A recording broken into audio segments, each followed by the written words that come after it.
We are about to set out on a project here to kind of check in with the community. You yourself have been affected. I've been affected. Everyone in our community, everyone in the world in the production has been affected. How are you doing? Yeah, I have been stopped. I try to plant a lot of seeds in my world to keep business going.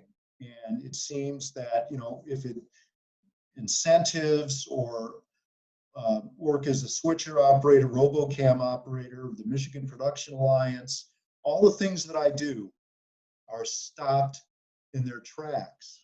Yeah, I think for me too. Most of my work has stopped, and now it's kind of, I don't know if you're in the same position, waiting for checks. Things that you've done. You're waiting for the work you were able to do for that money to come back, which is also, I think, psychologically challenging. Just waiting.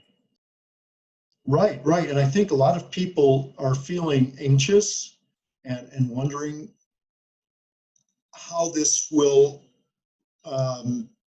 end up, because it's profoundly different than a lot of things that people have dealt with before. So we're trying to do these, your suggestion of doing online interviews with people is great.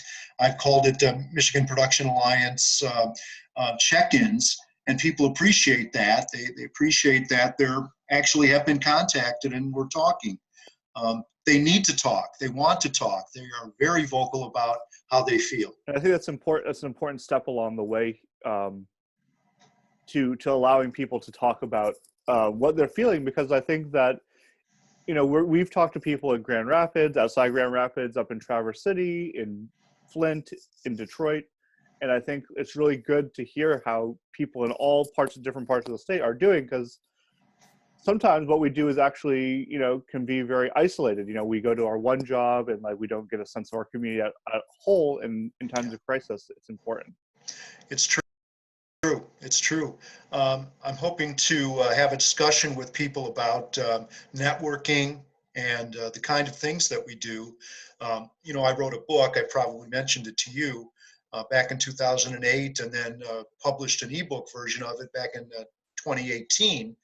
And it's about getting into the business and the kind of things you can do. You don't have to start out as a PA. You can start out in the art department, that sort of thing. And all the advice that's in that book can't help you now, except the parts about learning. Right.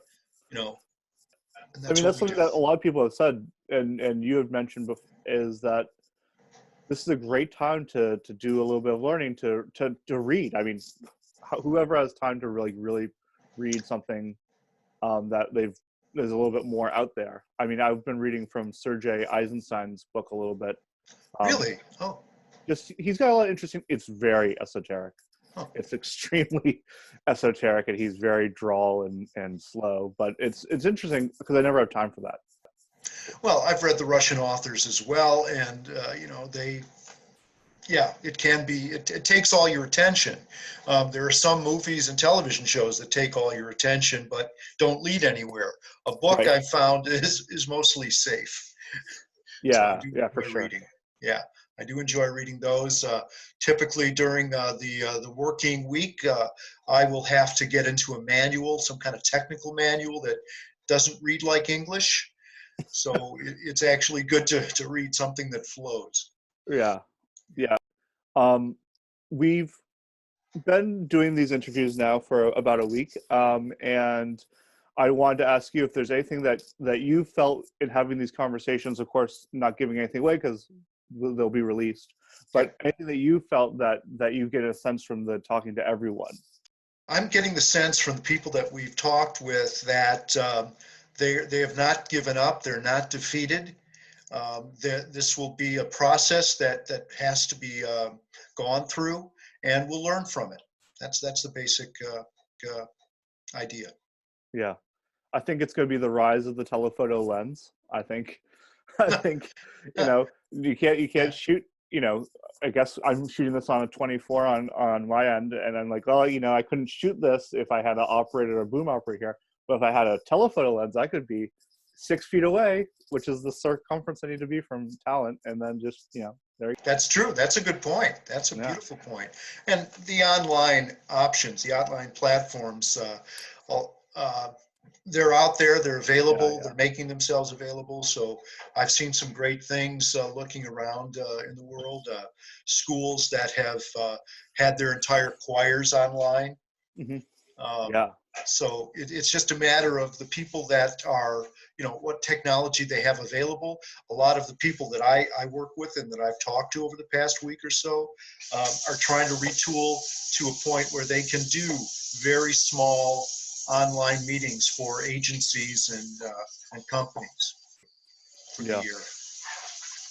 And what steps do you think that the union or the government or whoever, do you think someone's going to come in to try to protect freelance workers, or, people like you? Do you think that somebody from on high will try to protect us during this time? I see things and I've read things in various places about that. FEMA has an option that you have to go through the Unemployment Insurance Agency to get it, but that would allow you to, if you are not a W-2 employee, just 1099s, get something. They're going to help you out. Local 38, IATSE, National are all really thinking hard about how to compensate people. The Netflix, I've seen some of the studios like Netflix think about it. I mean, I don't know how much tax Netflix pays, so, out of the goodness of their heart, they can do something, I hope. So, it's something to think about. Something that we've done with all these people, and I think that's been really important as part of this process, is community organizing, and the work that you've essentially been doing since this all started is you've kind of provided a business like usual, but providing our community via Facebook and, talking. You probably talked to tons of people on the phone, just kind of providing a sense of normalcy that like we're all in this together. And I think that's like one of the greatest skills that you have beyond your technical know-how is this kind of sense of like fostering our community, which I think is really important. So I appreciate that. Thanks. Yeah, it keeps me normal too. I mean, right. I have to do something, and this is what I do. Right. After this, I have to go and help my wife with some issues that she has. She's still working. She's a hand therapist, and she's still got to be technically at work on Tuesday. So how do we deal with that? And she's doing okay? Like, is she feeling okay? She's feeling not safe. Yeah. It's not a great situation. She's great at what she does. She's got she's got the PPE that she can get. We had masks here. She has gloves that they provide, but yeah, it's not enough. Yeah. And it's not an essential health care issue. It's not, surgery. Right.